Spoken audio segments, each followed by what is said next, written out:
quinta entrega de Perlas Sefaradíes, el podcast que es producido por el Centro Cultural Sefarad de Argentina y esefarad.com y que realiza María Esther La Chuchi Sigüiner, quien escribe los textos además de hacer los relatos con su dulce voz.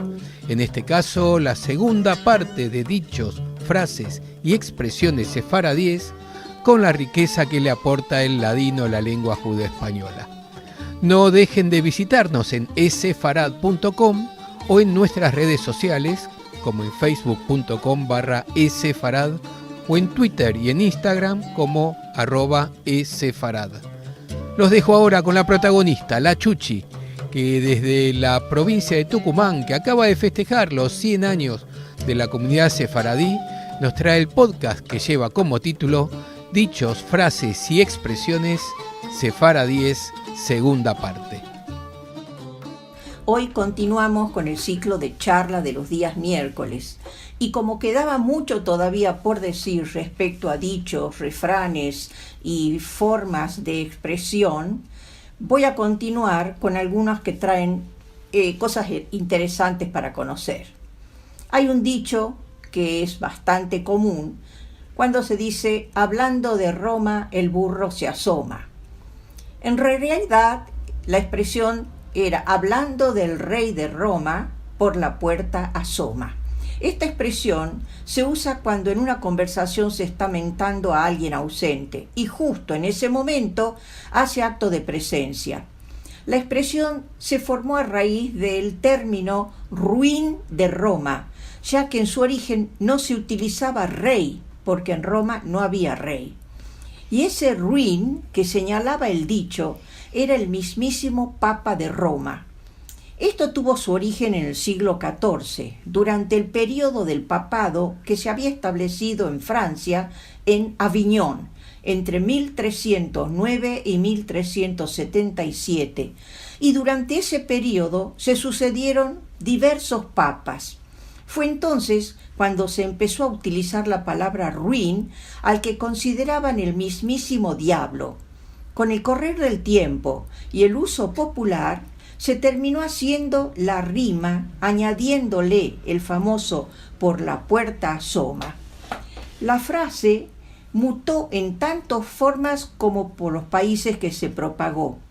En Argentina, por ejemplo, hemos adoptado la figura de un burro como para terminar de menospreciar a quien estamos aludiendo con el dicho. Hablando de Roma, el burro se asoma.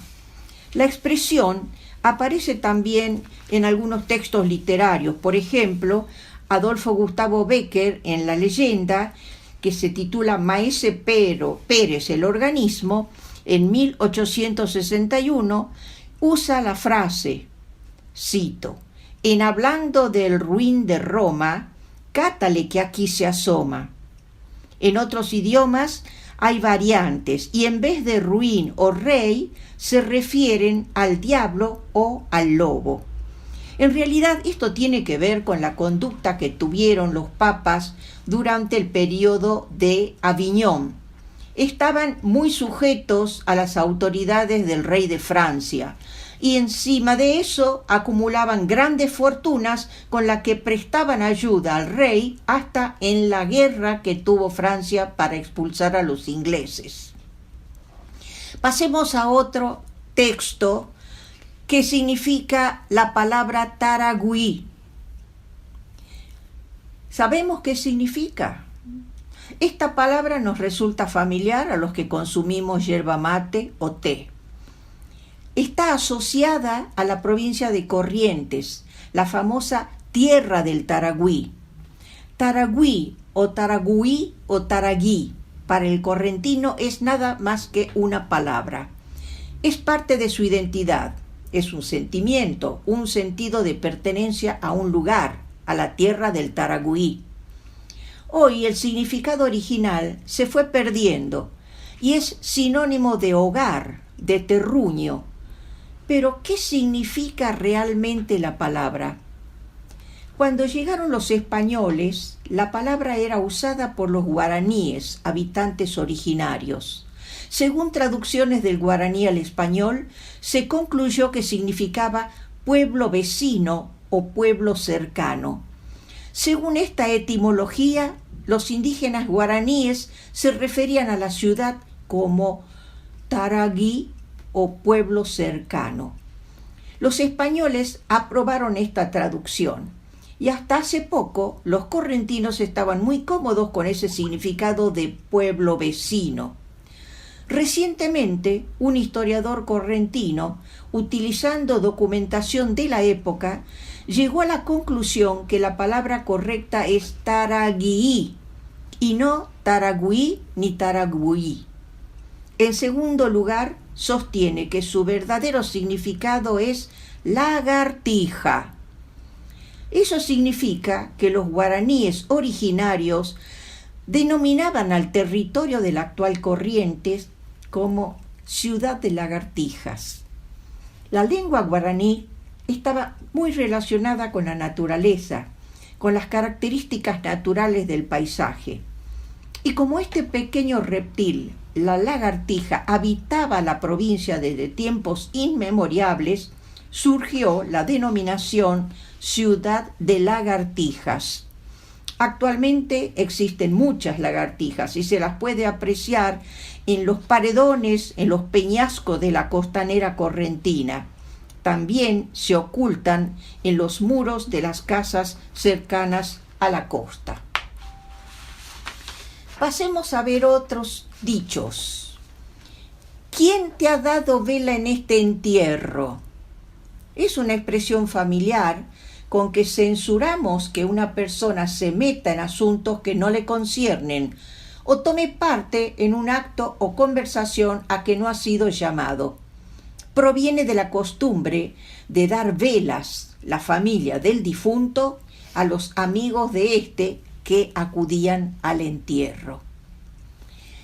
Pasamos ahora a otro dicho que es bastante conocido y que también tiene su historia. El que va a la villa pierde su silla. También se la conoce como que el que fue de Sevilla perdió la silla. La frase correcta es esa. Este refrán se originó durante el reinado del rey Enrique IV, entre 1425 y 1474, como rey de Castilla, y surgió del enfrentamiento entre dos arzobispos, Alonso de Fonseca el Viejo y Alonso de Fonseca el Mozo, tío y sobrino respectivamente.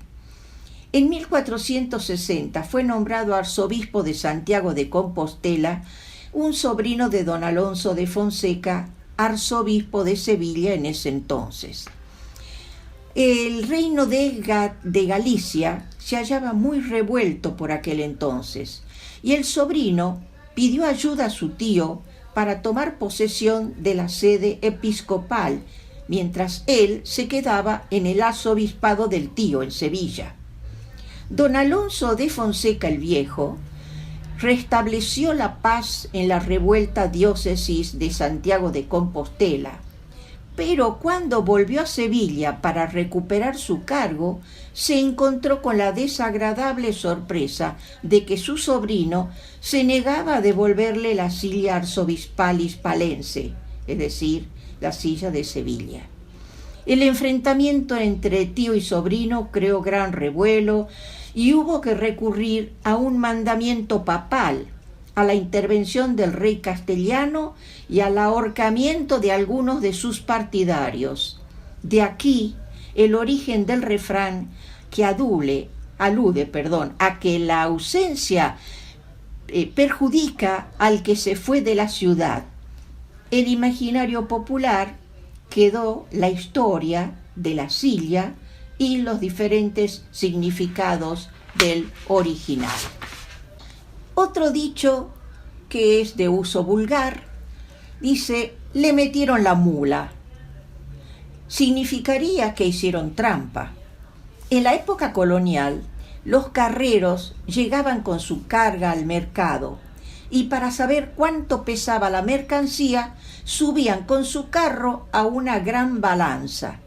Después de descontar el peso del carro vacío, se sabía cuál era la diferencia. Pero en algunos casos, en el pesaje, solían hacer que la mula que tiraba el carro pisara un poquito la balanza para agregar algunos kilos, es decir, que metían la mula. Otra expresión, comerse un garrón. Tener que soportar inesperadamente una situación desagradable comparado con lo que es comer un garrón. El garrón es la parte de la pata de la vaca que está cercada a la pezuña y que no tiene casi nada de carne. Otra expresión dice, a caballo regalado no se le miran los dientes. A través del estado de los dientes de los equinos se puede determinar la edad y su estado de salud. Es por eso que al comprar un equino o animal es fundamental observar el estado de los dientes. Pero al ser regalado no tiene importancia si es viejo o no. De esta manera se aplica a aquello que es regalado a pesar de no ser de nuestro gusto. Otra expresión dice, eso vale chaucha y palito. Significado, muy barato y de poco valor. ¿De dónde llega esto?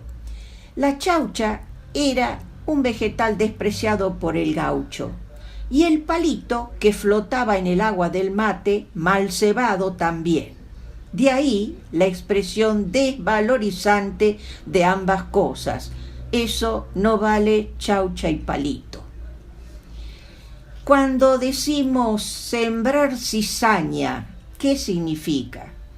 La cizaña es una maleza de tallo ramoso y espigas anchas y planas, cuyos granos contiene un principio tóxico que se acumula en el grano de trigo y en el pasado era muy difícil de extirpar. Se entiende por cizañero el que tiene la habilidad de causar discordia, hostilidad, antipatía o ser tóxico y negativo, como el efecto que produce esta maleza, la cizaña. Otro dicho es, hierba mala nunca muere. Como todo productor conoce, las malezas e hierbas más rústicas son muy resistentes. En esta expresión se compara metafóricamente a las malas personas, las malas hierbas, ya que las malas hierbas, por mucho que uno las trate de sacar de raíz, vuelven y nunca dejan de tener presencia en nuestro entorno. Cuando alguien dice deberle a cada santo una vela, quiere decir que es deudor de muchas personas. La comparación surge de la costumbre de algunos creyentes católicos de formular promesas a distintos santos consistente en el encendido de vela a cada uno de las imágenes. Cuando decimos hacer la vista gorda, ¿qué queremos decir? Esta expresión proviene del ambiente aduanero de tiempos pasados. Existía la figura del vista de aduanas, profesional encargado de verificar la exactitud de una mercancía declarada con lo que realmente llevaba el cargamento. Y el que finge disimuladamente no ver algo o se hace el despistado para que otros hagan alguna cosa que no está bien, decimos que hace la vista gorda. ¿Qué quiere expresar la expresión andar como bola sin manija? Es estar pasándolo mal, que no sabe qué hacer ni para dónde ir. Es una expresión que se origina en las boleadoras que se tiraban al voleo, que no podían ser dirigidas a un objetivo específico.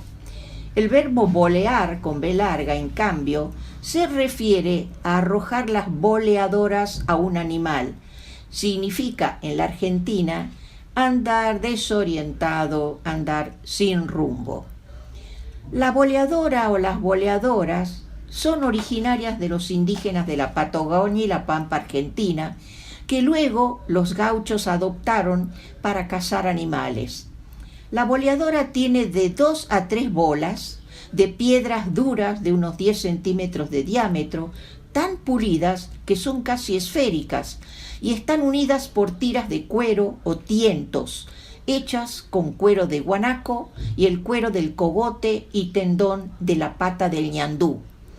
Cuando la adoptaron los gauchos, las piedras fueron envueltas en bolsas de cuero crudo y las piedras fueron reemplazadas por esferas de metal macizo. De la boleadora, que tiene 3 bolas, una es más pequeña y es esta la que se usa como manija, o sea, la que se toma en la palma de la mano y con ella se realiza el tiro o voleo de las otras 2. El voleo consiste en hacer girar velozmente las piedras por encima de la cabeza y arrojarlas contra el animal o el ser humano. De acuerdo a cómo se arroje o cómo se emplee, puede ser letal o no. Si a una boleadora le falta la manija, sale disparada sin ningún tipo de precisión. De ahí se desprende este dicho, como bola sin manija. Y ya que hablamos de esto, ¿qué quiere decir dar bola o no dar bola? Expresión coloquial empleada en América y en la Argentina, que refiere a prestar atención a alguien o no prestar atención a alguien. Pareciera provenir del ámbito deportivo como no dar pie con bola. También se escucha dar pelota o dar bolilla. Esta surge de la creencia de que dar pelota o dar bola son expresiones soeces, bola equiparando a pelota o a testículo, y por lo tanto se suaviza esta expresión empleando no dar bolilla. Hay una expresión menos conocida, pero que se usaba mucho en otras épocas. La ocasión la pintan calva. ¿De dónde procede esta expresión? Los romanos adoraban a una diosa llamada Ocasión, a la que representaban como una mujer bellísima puesta de puntillas sobre una rueda, con alas en los pies o en la espalda y con un cuchillo en la mano derecha. Hay hermosas esculturas de los grandes escultores Fidias y Lisipo de la diosa Ocasión. Esta representación era una forma de señalar que las buenas ocasiones pasan rápidamente. La diosa Ocasión llevaba la parte delantera de la cabeza cubierta con una hermosa cabellera, pero estaba totalmente calva por detrás.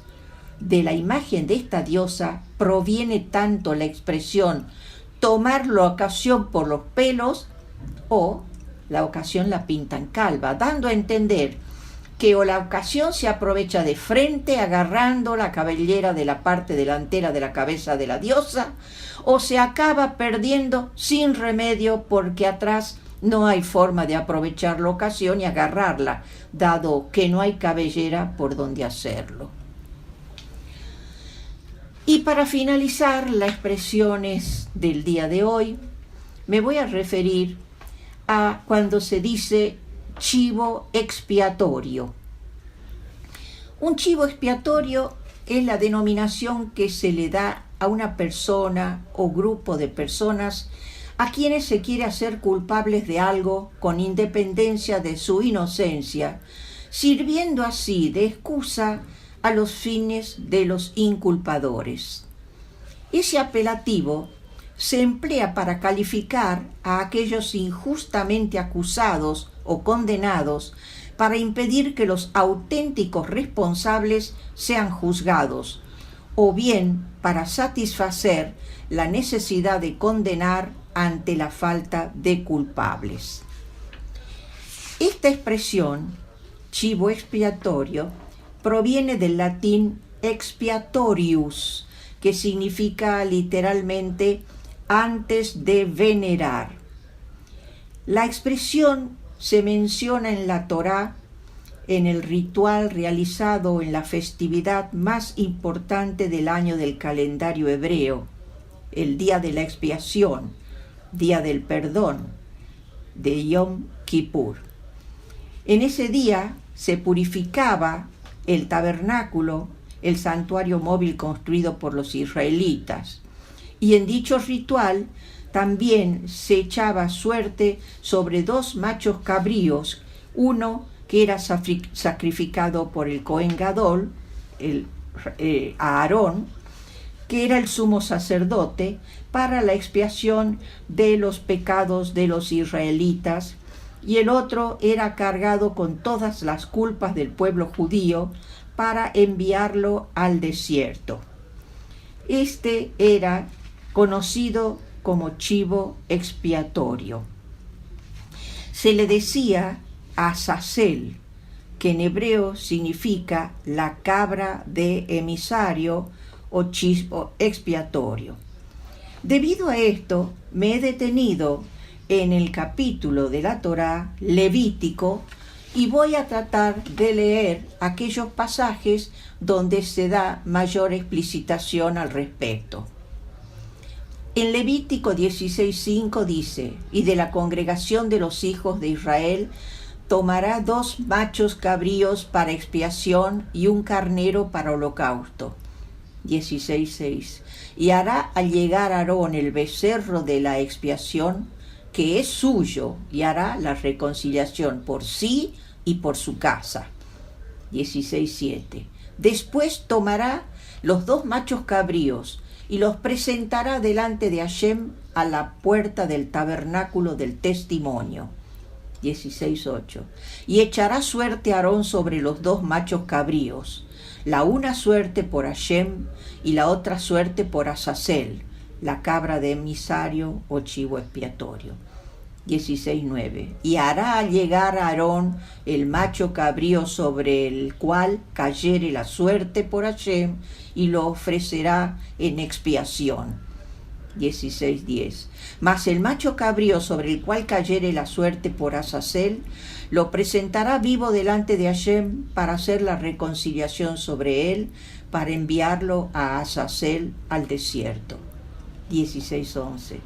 Y hará llegar a Aarón el becerro que era suyo para expiación, y hará la reconciliación por sí y por su casa, y degollará en expiación al becerro que es suyo. 16:14. Tomará luego de la sangre del becerro y rociará con su dedo hacia la cubierta al lado oriental, hacia la cubierta esparcirá 7 veces de aquella sangre con su dedo. 16:15. Después degollará en expiación el macho cabrío, que era del pueblo, y invertirá la sangre de él del velo adentro, y hará de su sangre como hizo de la sangre del becerro, y esparcirá sobre la cubierta y delante de la cubierta. 16:16. Y limpiará el santuario por las inmundicias de los hijos de Israel, y de sus rebeliones, y de todos sus pecados. De la misma manera hará también al tabernáculo del testimonio, el cual reside entre ellos en medio de sus inmundicias. Paso a Levítico 16:20. Y cuando hubiere acabado de expiar el santuario y el tabernáculo del testimonio y el altar, hará llegar al macho cabrío vivo.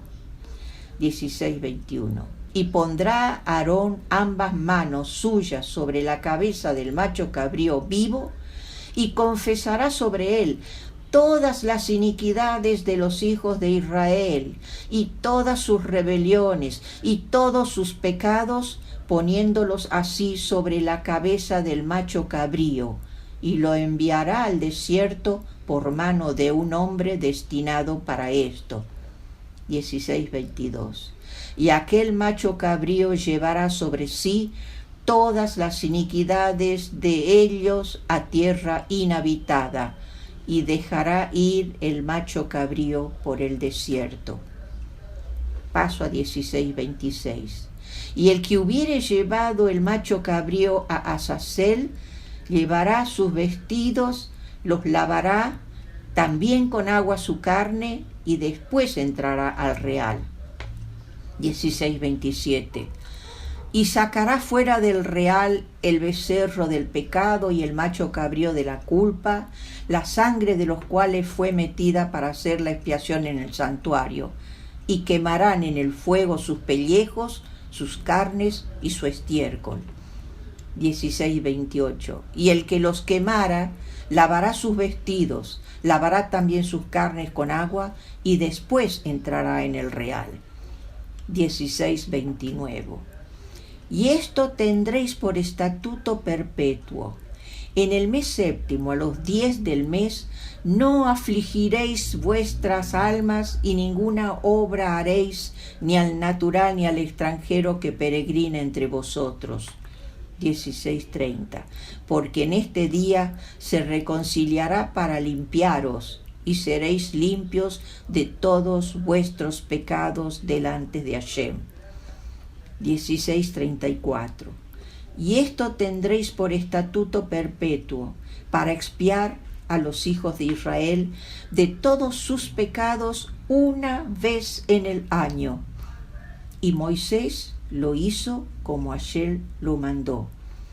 Y hoy en día, todo aquel que se siente judío, el día de la expiación o día del pecado, día de Yom Kippur, hace un ayuno y se concentra en pedir a Hashem que perdone todos sus pecados.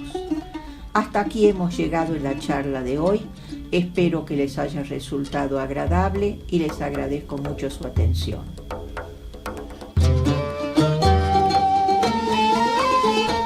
Ha pasado el 5º capítulo de Parlas Sefaradíes, el podcast producido por el Centro Cultural Sefarad de Argentina y essefarad.com.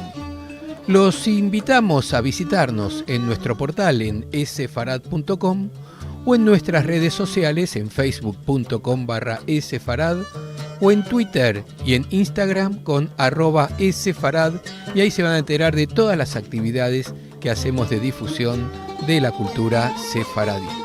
Mi nombre es Marcelo Benveniste y los esperamos en nuestro próximo podcast, en el que la Chuchi nos adentrará en el tema de los judíos y el chocolate.